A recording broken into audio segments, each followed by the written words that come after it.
Hi everyone. So I have swatches and kind of a first impression video about this new palette from MAC. It is the Nordstrom Naturals and it's exclusive to Nordstrom.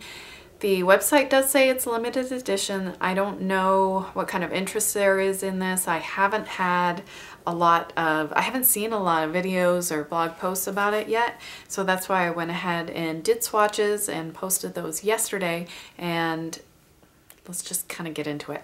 So it's 15 shadows of the permanent line from MAC, and I think they listed them as like best-selling shades. So most likely you probably have heard of all of these. You may own a good chunk of these. I did not find anywhere online that broke down which palettes were where, so I think I have them identified correctly, but I'm not 100% certain. The only shadow that I do own from this is, previous to this, is Woodwinked. So I believe it is Vapor, Honey Lust, All That Glitters, Saddle and Mulch, and Ricepaper, Amber Lights, Woodwinked, Wedge, Brun, Omega, Satin, Taupe, Embark, Beauty Marked, and Carbon. So I believe that's where everything is. The only ones I'm kind of not sure about are Omega and Wedge. I think Wedge is the warmer colored one and Omega is the cooler one, I think. So from the swatches, you'll be able to see that swatched on dry skin, not so good. Swatches on primer with a brush, much better. These are definitely not the kind of quality that I'm used to using from Makeup Forever, Lorac, Urban Decay. Those I feel are a lot more creamy, a lot softer, and these are a little bit more stiff and dry, with the exception of Amber Lights is a really nice texture. Woodwinked is a pretty good texture. But things like Satin Taupe, I would just assume because it's that kind of shimmery shade that it would really be very creamy. Not so much. I don't know. I would hope that these are just the permanent shadows glued into a palette and sold. I really hope so. I really hope that they didn't do anything different than they normally do for their regular singles. But you never know with MAC, right? So as you can see from the palette, a lot of these shadows are fairly powdery. They kick up a fair amount of dust when you are using them.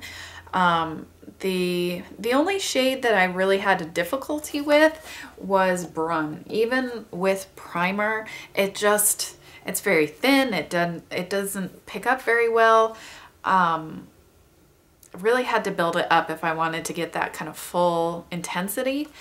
Carbon actually worked a lot better over primer than Brun did, and since I had heard so many bad things about Carbon, and maybe there's been a lot of really bad versions too in these limited edition palettes that they've done, but I was pleasantly surprised. It's not a super richly and dark pigmented black, but it certainly serves any sort of needs I have for a black. I would prefer something more on the gray side as opposed to a really rich dark black, but that is because with a more fair skin it can get a little out of control, and that's kind of how I feel in general about the matte shadows.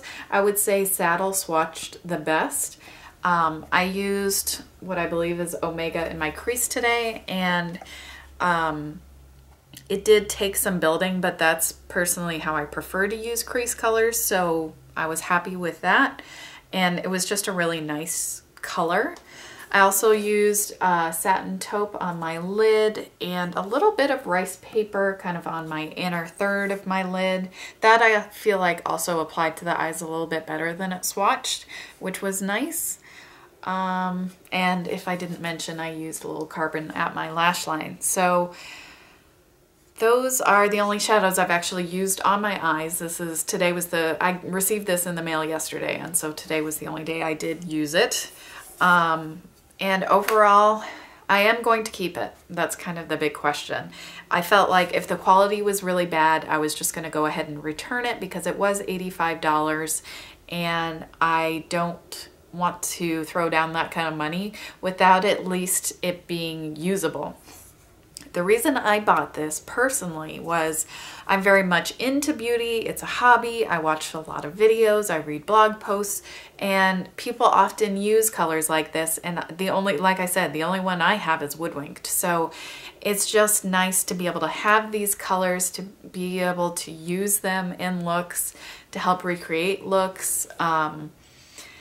Yeah, they're classic shades, and I wanted them. I didn't want to pay full price for them, so being able to pay about half the pan price on these is, to me, a really good deal. And now I have a fully stocked MAC palette of MAC shades, and I'm happy with that. If you're looking for something that's just really good quality of these kind of classic colors, I think it might be a little disappointing. So just because the quality on these is definitely not in line with the really kind of high-end, high-quality other shadows that are out there now. So I feel like I can recommend it, but with reservations. It's definitely not the best that I have, but I am happy that I have it. If you're looking for these MAC shadows, you want the colors, you want the shadow that everybody else has, I would definitely say go ahead and buy it. If you are going to buy it, I would recommend perhaps buying it online through Ebates or Mr. Rebates, so you do get a little cash back. I think Ebates right now is 6% cash back, and that's what it was when I purchased it too, which is close to covering the tax, so you know, it feels like you saved a little money at least. And it is difficult to get MAC at a discount in general unless you have access to a CCO.